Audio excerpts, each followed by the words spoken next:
Hello guys, gagawa tayo ngayon ng salted caramel frap. Maglagay tayo ng latte powder.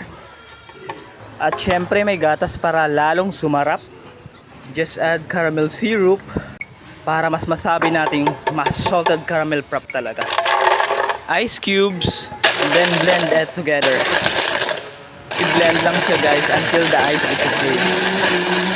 Masarap talaga itong salted caramel frap guys, lalo na pag mainit ang panahon. Yes, okay na to. Syempre caramel sauce. Maglagay tayo ng design sa baso guys, para mas mukhang kaakit-akit katulad ng ex mo. Joke! At ito na nga guys ang ating salted caramel frap. Maglalagay na tayo ng whipped cream on top. And syempre may caramel sauce on the top.